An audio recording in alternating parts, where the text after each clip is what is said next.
안녕하세요. 안녕하세요. 오늘 시간이 기린쌤의 미적수다 첫 번째 시간인데요. 기린쌤 모셨습니다. 안녕하세요. 안녕하세요. 저는 기린이고요. 네. 더덕님 모셨습니다. 한 분은 기피디님이시죠. 네. 제가 미나리 해가지고 미더덕님이랑 자매하려고 그러다가 기피디님이랑 남매하기로 했어요. 잘하셨네. 제가 오늘 처음 해가지고 되게 긴장도 되고 미술이라는 게 워낙 폭이 넓다 보니까 어떻게 소개를 해드려야 될지가 좀 막막하기도 하고 그래요. 그러니까 첫 시간이니까 시작하고 나날이 발전하는 네, 미적수다 만들어 보도록 하겠습니다. 오늘은 화가를 소개할 거고요. 이름은 많이들 들어보셨을 것 같아요. 폴 고갱. 고갱. 이름은 진짜 많이 들어봤는데. 네. 그림도 좀 보셨나요? 그 타이티? 맞아요. 네. 타이티 여인들 많이 맞아요. 기억하네요, 제가. 맞아요. 타이티의 여인들 밖에 기억할 수 없는 화가예요. 저도 그랬어요. 그게 사실은 타이티라는 단어 자체가 그 사람 삶에 들어간다, 화가로서 들어간다는 게 굉장히 미술 역사상 큰 의미인데. 그 전에 그랬던 적이 없군요. 네. 그래서 사실은 굉장히 여러 가지로 그 후대에 영향을 미친 정말 중요한 화가인데 우리는 고흐만 사랑하죠. 그러네. 네, 여기 고흐를 사랑하시는 더덕님이 계세요. 엄청 사랑합니다. 네, 근데 또 마침 고흐랑 고갱이 함께 산 적도 있어요. 맞아요. 네. 그래서 고흐를 보다 보면 고갱이 슬쩍 나오죠. 맞아요. 나쁜 놈으로 나오죠. 그래서 고흐에 대한 이야기는 네. 더덕님이 해주실 거예요.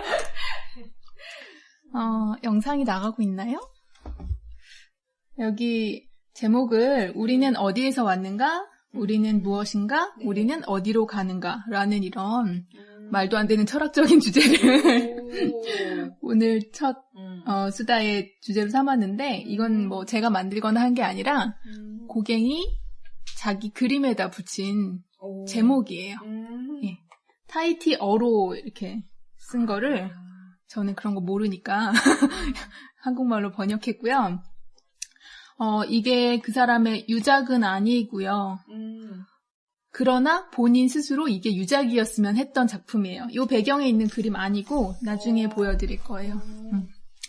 그래서 움직임이죠. 어디서 오고 가고. 네. 네. 보시면 고갱은 역마살이 제대로 낀 사람이에요.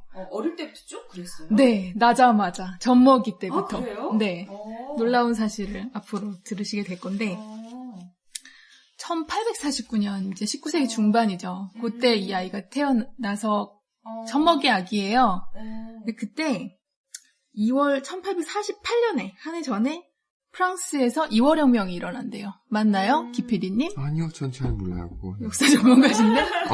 그렇대요. 네. 그래서 1848년에 2월혁명이 일어나고 그러면서 이제 공화국이 되기로 했대요. 그래서 그때 12월에 어느 나라? 프랑스. 그래서 12월에 국민 직접 투표를 해서 대통령을 선출하기로 한 거예요. 그래서 이제 나폴레옹 3세 물러나고 그 다음인가 보네요. 나폴레옹이 물러나고 이제 그 다음에. 그래서 그러니까. 이제 투표를 했는데 어이없게 나폴레옹 조카인 나폴레옹 3세가 된 거예요. 네. 그럼 그 전에 루이 18세 있었던 그 시기였나 보네요. 왕정이 잠시 복구됐다가 다시 무너지고 공화정 넘어가는 그 시기인가 보네요. 그런가 보아요. 네. 잘 모르겠습니다. 하여튼 간에 이제 새로운 지도자를 기대했는데 별반 다르지 않은 같은 핏줄이 되고 나니까 굉장히 이렇게 진보주의 성향을 가지고 있던 이 부모님이 아버지는 진보주의의 정치부 기자였대요. 고갱의 아버지. 네, 고갱의 아버지가. 그리고 이제 고갱 어머니는 외할아버지가 페루 사람인데 또 되게 공산주의 쪽 성향을 지니신. 그래서 외국의 얼굴이 약간 그렇죠. 그렇구나. 유럽 사람 같지 않고 좀 이국적이야. 네. 어머니가 페루 핏줄을 가지신 분인 거예요. 턱이 길어. 그리고 약간 까무잡잡하고. 맞아요. 그래서 이제 그 아버지가 이제 화나신 거지. 그리고 이제 자기는 여기에 더 이상 미래가 없다 생각하고 와이프의 고향인 페루로 가려고 짐 싸서 이민 가는 거예요. 근데 가는 길에 예전에는 지금처럼 비행기 타고 쉽게 떠날 수 없잖아요. 먼 길을 가던 도중에 심장병으로 돌아가십니다. 어머니가? 아버지가. 아버지가? 네. 아이고. 그래서 이제 어쨌든 뭐 외가가 있으니까 거기 가서 살아요. 근데 이제 페루 소년이 된 거죠. 6년 동안 사니까 어릴 때의 그 감성이 페루의 뜨겁고 그 자연 그대로인 그런 거가 온몸에 배어 있는 거예요. 그래서 이제 진정한 마음의 고향. 태어나긴 프랑스에서 났어도 페루가 고향인 아이가 아이로 자라요. 근데 이제 6살이 됐을 때 아버지는 안 계신데 할아버지는 프랑스에 살고 계셨던 거예요. 할아버지가 돌아가십니다. 그런데 할아버지의 유산을 물려받으러 그래서 다시 프랑스에 가요. 엄마랑? 네, 엄마랑 가요. 어리니까 엄마랑. 엄마랑. 아, 그렇겠네. 6살이니까. 엄마 찾아 산말리래 생각했어. 내가 볼 땐 어릴 때부터 엄마가 가자. 받으러 갔지. 엄마가. 엄마가 아들 받아서 이제 그걸로 살아야 되니까. 뭐 아버지도 없는데. 맞아. 그래서 이제 갔는데 이 소년에게는 파리가 안 맞는 거야. 너무 격차가 심하니까. 완전 자연 속에 뛰어놀다가 너무 도시화된 곳에 가 있으니까 안 맞는 거예요. 그래가지고 불편해서 이제 좀 불만족스러워하고 적응을 못하고 그러던 차에 또 경제적으로 좀 궁핍하기도 하고 그래서 한 이게 나이가 이게 외국 나이다 보니까 살짝 왔다 갔다 해요. 그래서 17세 제가 볼 땐 17세 우리 나이로 이 정도인 것 같아요. 그래서 이 10대 고갱이 선원이 됩니다. 외항선을 타요. 그러니까 자기는 여기가 싫으니까 떠나고 싶은 것과 함께 돈을 벌고 싶은 욕구가 딱 맞아떨어지지 않았나 싶어요. 그리고 워낙 이제 또 돈을 많이 주겠죠? 그래서 5년 동안을 바다 위에서 보내요. 별의 별들 다 가요. 그러니까 이게 고갱의 그 뭐랄까 경쟁력인 거예요. 그래서 어디 가냐면 남미도 가고요. 북극도 가요. 그러니까 인도도 가고 막 망망대해 있는 미지의 섬을 다 가는 거예요. 이 사람은 위화감이 없죠. 어디를 가든 적응도 잘하고. 그리고 본인도 혼혈이고. 그렇기도 하고. 네. 그래서 뭐 겉으로는 바다가 좋아서 떠돌아다닌 것 같지만 이제 돈 벌고 이제 자기의 이 도시에 맞지 않는 거에 탈출구로 그렇게 살아요. 근데 이제 또 5년 동안 배 타고 막 돌아다니다가 문명이 다시 부릅니다. 어머니가 돌아가십니다. 어머나. 아이고. 이건 좀 문제가 다르죠. 그래서 인도에서 지내고 있었는데 이제 어머니가 돌아가셔서 프랑스로 다시 가고 충격을 받았는지 그때는 다시 떠나지는 않아요. 근데 다행히 이제 부모를 양친을 다 잃었는데 할아버지도 안 계시고 어머니 친구분이 후견인이 돼주세요. 나이가 그래도 이때는 이미 20대인데? 20대인데 그래도 저도 그러니까 23세 가까이 됐을 텐데 21세, 3세 요 사이인데 그래도 혈혈 단신인 것보다는 아는 사람이 있는 게 낫지 근데 않아요? 후견이라는 말은 약간 법적인 거나 뭐 이런 걸 의미하는 게 약간 들어가는데. 맞아요. 그래서 그 단어가 정확한지는 잘 모르겠는데 제가 이제 본 자료에서 후견인이란 말을 쓰긴 어떤 데는 후견인이란 말이 없기도 한데 이 말을 쓴 데가 있어서 그러면 뭔가 있지 않을까 싶기도 해요. 잘 모르겠어요. 하여튼 아니면 뭐 워낙 친한 친구 아들이라 챙겨주는 사람인지 모르겠는데 그치. 근데 이 어머니의 친구분이 또 굉장히 중요한 역할을 하세요. 직업도 소개하고 이 사람이 화가가 되는 길도 사실 열어주는 역할을 하거든요. 그쯤 되니 이제 후견인이란 말을 썼을지도 모르겠어요. 그래서 그 사람이 이름이 귀스타브 아로사라는 분인데 그분이 알고 보니 아마추어 화가이자 사진 작가 컬렉터이기도 하고 막 그러니까 막 인맥도 많고 돈도 좀 있으니까 컬렉팅을 했겠죠. 그러네요. 그런 사람이었던 거예요. 그래서 얘를 어디다 소개하냐면 증권중개소에 소개를 합니다. 그래서 요즘 같으면 모두가 부러워. 그러니까 나는 고기만 알아요. 그것만 알았었어. 증권맨이 돼요. 어머니 그 친구분의 소개로. 근데 이 사람이 이제 어릴 때부터 외국을 돌아다니고 했으니 외국어가 잘 돼요. 아, 진짜 경쟁력 있네. 네. 그 선원 생활을 했으니까 경험이 많아. 세상 물정 돌아가는 걸 알아. 그러네요. 적응력도 좋아. 그래가지고 돈을 법니다. 그래서 어려웠던 시절이 가고 좀 짭짤하게 돈을 벌면서 이제 결혼을 하죠. 덴마크 여성분과 만나서 결혼을 해요. 10년 정도 회사 생활을 잘 하면서 돈을 많이 벌면서 5명의 아이를 낳으면서 딸 하나 아들 이렇게 해서 아버지가 됐는데 19세기에 증권맨이라는 게 전 사실 좀 낯설었어요. 그때도 증권맨이 있었구나. 뭐 법조인 하다가 그림 그린 사람도 있고, 이렇게 고부 같은 경우는 성직자 내려다가 하는 사람도 있고 되게 다양한 직업, 뒤늦게 그림 그린 사람들이 생각보다 많은데, 증권맨? 되게 낯설면서 재밌었어요. 근데 돈을 많이 벌었다고 하니, 웬만하면 그냥 했을 텐데, 돈이 있으니 자기 후견인한테 좀 배워서 돈을 불릴 목적으로 재테크를 하죠. 그림을 삽니다. 그래서 공부도 좀 됐고 이제 모으고 있는데 안에서 열정이 올라오는 거예요. 나도 해보고 싶다. 근데 왜냐면 또 요때 요즘 취미미술 많이 하죠 어른들이. 그러니까 지금도 약간 좀 비슷한 거 있는 것 같아요. 그래서 요때 또 당시 파리가 아마추어 회화 붐이 일고 있을 때라서 미술 학원이 생기고. 먹고 살만한 사람들이 뭔가 취미 생활을 그런 것 같아요. 이게 왜냐면 또 그림을 예전에는 되게 잘 그리는 기술이 좋은 사람이 리얼하게 똑같이 그려야 되다가 인상주의가 생겨난 거예요. 나도 그리겠네. 우리가 흔히 하는 거 있잖아요. 저 정도면 나도 그리겠네. 저건 나도 그리겠네. 이런 마인드가 그때도 좀 생겨난 것 같아요. 그러면서 나도 해보고 싶다는 욕구가 많이 퍼졌고 또 이제 기술이 발달하면서 튜브 물감이 생겨요. 예전에 화가들 어떻게 작업했냐면 알료라고 하는 가루를 사다가 이제 그 매제랑 개 가지고 일일이 만들어서 이제 보관 막 해가면 색깔 만들어 갖고 썼는데 튜브 물감 쭉 짜서 쓰면 되잖아요. 그러니까 이제 사람들이 풍경화 이런 거를 그리기 시작하면서 주말이 되면 다 튜브 물감 들고 이젤 들고 밖에 나가서 풍경 사생을 하던 그런 유행이네. 있어 보이는 유행. 있어 보이는 파리는 있으니까 그러네요. 파리지앵들이 하던 취미생활이었던 거예요. 그 중에 고갱이 있었겠죠. 평일엔 열심히 회사를 다니고 주말이면 나가는 거야. 낚시하는 아버지들 주말 되면 안 보이시는 것처럼 밖으로 나가시는 거야. 애가 5인데 와이프랑은 좀 안 맞았을 것 같아. 저런. 나중에 그리고 아예 안 돌보지 않나요? 타이티로 가잖아요. 그죠. 그러니까 그 전부터 사실 떠날 때부터 이제 사이가 좋으면 애지간히 사이가 좋으면 그래도 미안한 마음이라도 있을 텐데 와이프는 뭐 짐승만도 못하니까 막 소리 질러가면서 이제 안 좋았던 것 같아요. 하여튼 그래가지고 와이프는 잘 몰랐지 처음에는. 취미생활 열심히 하는구나 뭐 이 정도였는데 아까 말했던 그 후견인 또 문제를 일으키죠. 그분이 20대 중반 이제 한창 이제 회사 다니고 있을 때 까미로 피사로라는 분이 있어요. 피사로. 네. 여기 다음 거 보면은 세잔한테도 영향을 줬던.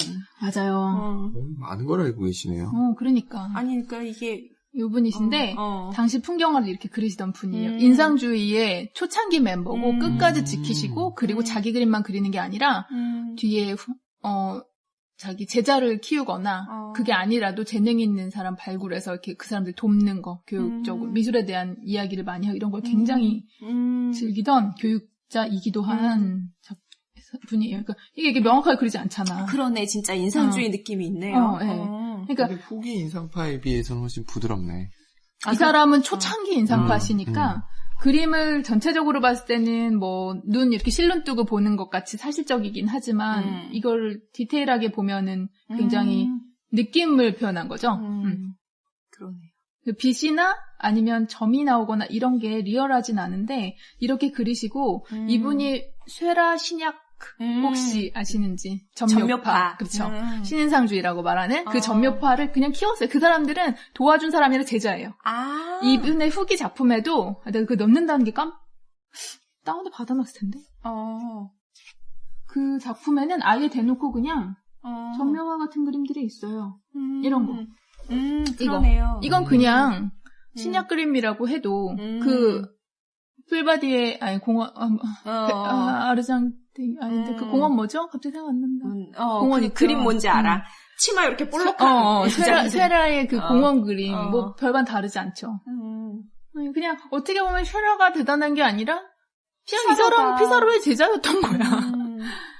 그런 분이에요. 그래서 그 자기가 생각하는 이런 새로운 그림에 대한 가치를 자기 집에 이제 소소하게 모아놓고 되게 큰 규모는 아니지만 그들과 항상 이렇게 토론하고 얘기하고 근데 이제 주입식이 아닌 거야. 평등한 관계에서 토론하는 거. 굉장히 앞서갔네요. 그러네요. 요즘 같죠. 멋진 분이네. 요즘 원하는 리더상이죠. 그러네요. 네. 그러니까 영향을 받은 사람들도 많았던 것 같아요. 세잔도 굉장히 이 사람이 내놓은 사람 중에 우리가 제일 잘 아는 사람이죠. 관심 많고. 요것도 피사로 그림이에요. 그러니까 피사로한테 그림을 그전에도 이제 잘 그렸지만 배우면서 고갱이 그린 그림입니다. 느낌은 좀 이게 고갱이 그린 그림이에요. 요거 풍경화 이런 거는 눈 온 것 같은 느낌? 약간 흐린 하늘 같아요. 겨울 풍경이 맞네요. 아까 그림은 맞아요. 별풍 맞고. 그리고 요거는 이제 근데 색을 화사하게 쓰는 건 아니죠. 맞아요. 이 작품 활동을 했던 동네가 어디예요? 파리요. 파리예요? 파리. 처음에는 프랑스 파리에서 있었어요. 이거는 외곽을 가서 그린 거겠지. 스케치하고 이런. 근데 뭐 파리가 도시여도 뭐 그쵸, 다, 옛날에는. 우리 동네 같지 않았을까? 그랬을까요? 옛날 중심지만. 그래도 좀 마차도 다니고 막 이랬을 것 같은데. 그러니까 건물 있는 데는 있고, 요것도 요 부분만 딸 수도 있으니까 이런 식의 그림을 그렸어요. 그러다가 요 앞에 거가 이제 그림 설명을 안 드렸죠. 요거는 생강의 이에나다리라는 다리 여기 보이는 요 까만색 멀리에 다리가 있는 다리가 보이는 풍경을 세느강 변을 그린 거고 요거는 포플러 나무들이 있는 풍경 1875년 작품이에요. 이때까지는 배우면서 열심히 그리고 있었는데 이 피사로가 고갱을 참 좋게 본 것 같아요. 그리고 되게 열심히 그렸어. 다른 전염 작가들이 하는 거 이상의 노력을 해서 작가 수준으로 취미생활을 한 거예요. 취미로 들어갔는데 뭐 취미도 아니지 수집하려고 투자하려고 들어갔다가 그 목적으로 수집을 하다가 이제 취미를 시작하게 됐는데 취미가 작가 이상의 열정으로 미친 듯이 돈을 벌려고 수집을 했고 수집을 하다 보니 그림을 배웠고 그림을 배우다가 실수로 잘 그렸구나. 시대가 도와주기도 했지만 자기 본성을 따라가긴 하는 거죠. 그 열정이 끌어오를 때 누르지 않은 거예요. 에너지도 많은 사람인 거죠. 그래서 나 단어를 자꾸 까먹어요. 피사로가 얘를 예쁘게 봐. 그래서 인상파들이 전시를 따로 하고 있었어요. 인상파 전시회가 있었는데 이제 얘를 우리 전시회에 끼워주자. 라고 말을 해요. 근데 세잔이나 다른 화가들이 싫어하지. 그랬구나. 아마추어라서. 아마추어죠. 익숙하지 않은 건 또 싫어할 그래가지고 수 있지. 모네, 세잔이 아니라 모네, 르누아르 이런 사람들이 아마추어는 낄 수 없어. 이건 우리 그러니까 굉장한 자부심을 갖고 하는 그때는 그림이었을 거 아니에요. 기존의 그림을 우리는 다르게 한다. 였는데 이상한 애가 와가지고 낀대니까 기분 나빠 이랬는데 밀어줘요 피사로가. 인상파가 그때는 자리를 잡았을 때겠네요. 인상파도 처음에는 그 인상적이다는 이유로 인상파라는 이름을 욕 들어먹고 이제 욕도 지금도 먹고 있었을 때예요. 근데 이제 왜 이때가 새로운 게 나올 때는 그 안에서 안 껴주니까 자기네끼리 하거든요. 그러니까 자기네의 자부심이 강한 거지. 그치. 근데 사람들 중에서 이제 좀 앞선 사람들은 이거를 이제 호응해주는 분들도 계시고, 근데 대신 이제 화상들 그림을 사는 사람들은 좀 앞선 눈이 있잖아요. 그분들은 이제 이거를 인상파를 보는 거지. 인정을 좀 하는 분위기. 그러나 기존의 화단에서는 그 사람들이야 뭐 이렇게 영감님들 있잖아요. 니네가 해봤자 저걸 그림이라고 뭐 그치. 이러면서 막 그러니까 이제 그분들은 그분들은 그냥 고집 부리고 있을 거고 이 사람들끼리. 그래도 고갱도 사실은 투자하는 눈이 있었다? 고갱이? 원래. 그거는 이제 내가 볼 땐 그 후견인 덕분인 것 같아. 후견인이 가진 눈을 그대로 배웠지. 아무것도 모르다가. 네, 제가 볼 땐. 왜냐면 그 후견인이 교류한 사람들이 그런 사람들이었어요. 피사로를 소개해준 것도 그 후견인이에요. 그러니까 환경이 참 중요하죠. 그러네. 그래서 4번째 인상주의 전시회에 작품을 출품합니다.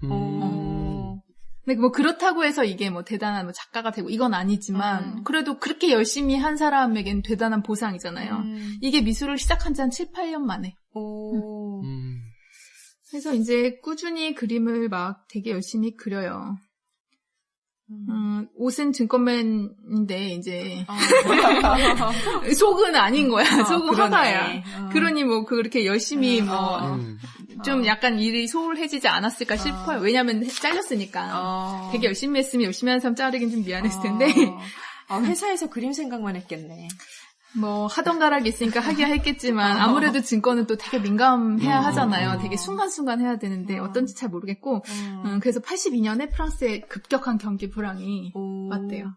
그래서 그때 이제 해골당하죠. 근데 이 사람이 아까 여기 보면은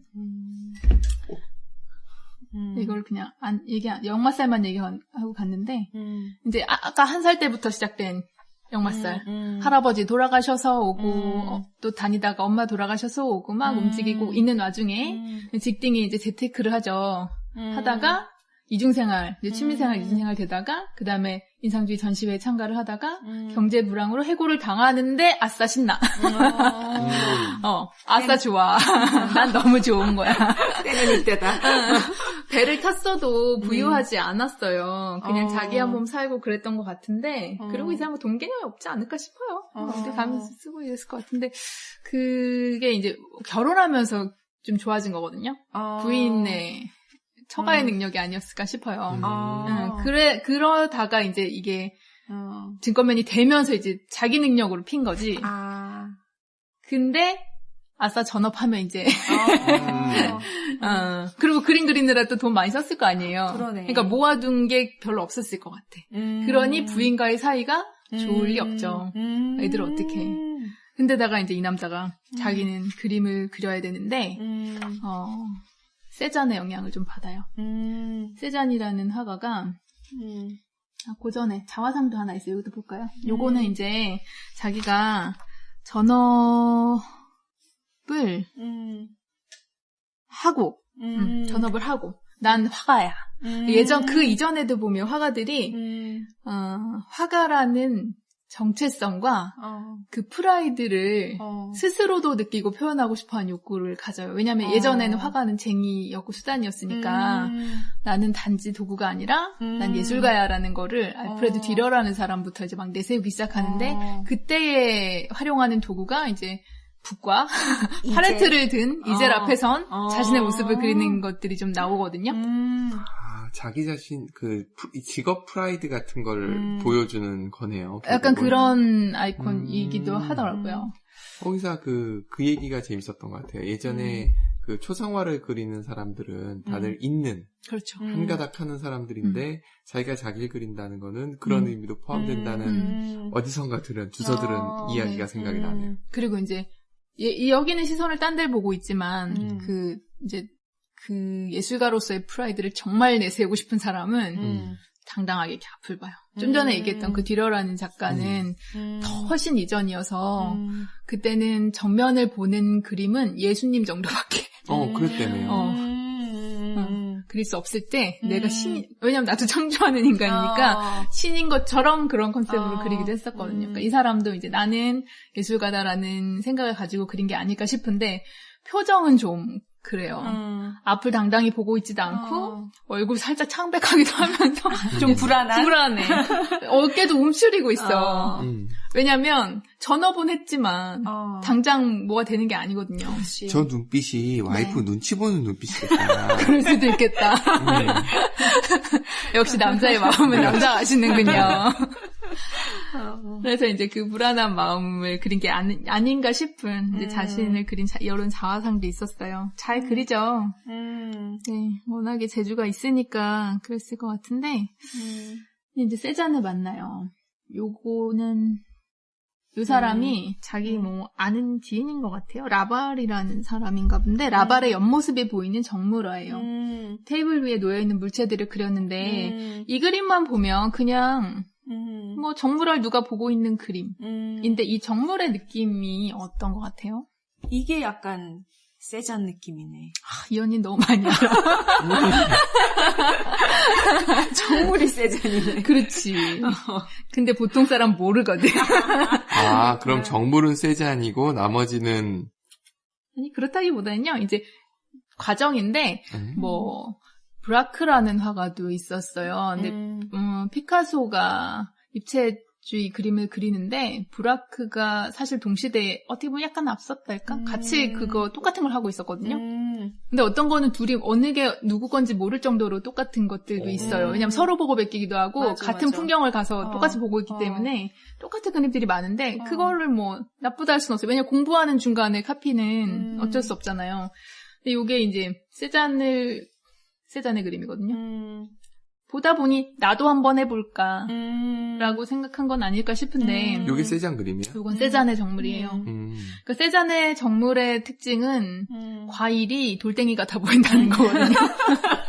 근데 표현이 그렇지 사실 이것만 그냥 보면 현대회화에 익숙한 우리로서는 그런 느낌 안 받아요. 그렇지 않아요?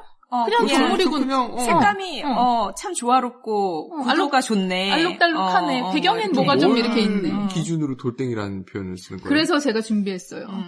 이거 좀 낫지 이것도 세잔이에요. 이건 그나마 좀 낫지. 근데 이 그림 한번 보시면 이 그림에 있는 과일하고 저기도 넘겨주시고 계세요. 이거하고 좀 달라요. 그래서 요렇게 보면은 요 밑에 거는 요즘 많이 그리는 특히 수채화. 입시할 때 많이 그리는 수채화 느낌이에요. 이쪽 왼쪽 편에 과일 느낌하고 오른쪽 편에 위에 게 위아래 이거 다 세잔이에요. 세잔의 사과하고 그 이외에 더 이전의 스타일의 유화로 그리는 이런 것과 밑에 수채화로 그린 과일의 느낌이 다르단 말이에요. 세잔이라는 사람도 굉장히 큰 미술사의 획을 그었고 이제 획을 그었다 하면 굉장히 새로운 시도를 했다는 거거든요. 어떻게 보면 철학적인 무언가가 포함되기도 하고 뭐 그런데 세자네 같은 경우는 있는 그대로를 베낀다기보다 그것의 구조를 살펴요. 그래서 그 사람이 한 말 중에 되게 유명한 게 세상의 모든 것들은 동그란 공 모양 그다음에 원기둥, 원뿔로 환원될 수 있다. 삼원소설이야? 그런 거. 왜, 그런 거, 그런 숫자가 들어간 무슨 설 이런 거 해야지 뭐 있어 보이잖아요. 그래서 왜 팔 같은 거가 약간 로봇 팔처럼 이렇게 원기둥이 뚝뚝 떨어진 듯이 이렇게. 그게 기계 모양으로 만들어진 입체주의 이런 거에 직접적으로 영향을 주죠. 근데 이제 이 사람들도 과학의 영향을 받는 거예요. 그러네요. 서로 영향을 주고 받는 거예요. 똑같이 그리다가 정말 얼굴 피부에 막 또 예쁜 거 그려야 되잖아요. 막 소녀의 막 볼을 막 그걸 표현하려고 막 그 작은 면적에다 막 수천 번 붓질을 막 쌓고 쌓던 시대가 지나서 면 하나 이렇게 넓은 붓으로 쓱 칠하고 마는 거. 때로는 아예 다른 색깔 막 청록색 볼에다 칠해버리고 마는 거. 막 그거는 빛에 대한 생각이 달라졌기 때문이거든요. 그거는 카메라가 나왔기 때문이에요. 프리즘이 나오고. 프리즘이 먼저 나왔나?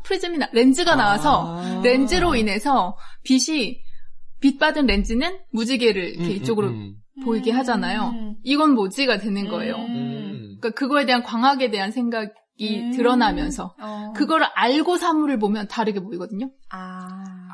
왜냐면 그늘에서 우리가 보고 있는 색깔하고 햇빛에 나갔을 때 색깔이 우리 눈에 다르게 보여요. 그걸 몰랐던 거야, 그전 사람들은. 그냥 사람의 색깔. 어떻게 보면 그게, 속고 있는 거지. 뇌가 속는 거죠. 근데 뇌는 늘 속아요. 뇌는 늘 속죠. 근데 이제 어떤 방식으로 속느냐인데, 그전에는 원래 이제 고유의 색이 있다라고 믿고, 그거에 집중해서 그림을 그렸다면, 이때 이제 렌즈가 발달한 이후에는, 빛이라는 거에 집중하면서, 어떤 빛을 받느냐에 따라서, 색이 달라진다는 걸 알게 되죠. 사실 새벽에 뜨는 빛의 맞아. 하늘색도 다 다르지. 저녁에 해질 때 다 다르죠. 맞아요. 근데 이제 색에 집중하는 사람들이 있는가 하면 세자는 구조나 형태에 좀 더 집중을 했던 거예요. 그래서 약간 좀 나뉘어지게 되는데 그래서 고갱은 어떻게 보면 세잔 이렇게 구조나 형태에 집중을 한 영향을 받은 사람이고 고흐는 색일 수도 있어요. 맞아요. 왜냐하면 고우는 굉장히 터치를 많이 잔터치를 겹쳐서 그리죠. 그게 아까 신인상주의 쉐라의 느낌과 다르지 않거든요. 물론 고우의 개성이 많이 들어있긴 하지만 그러다가 이제 그리고 또 세잔이 자기 어디 시골에 들어가서 두문불출하면서 그림만 그리거든요. 그러면서 자기 색을 찾았단 말이에요. 그걸 보고 이제 아이디어를 얻죠. 나도 나만의 어떤 영감을 주는 곳이 필요해.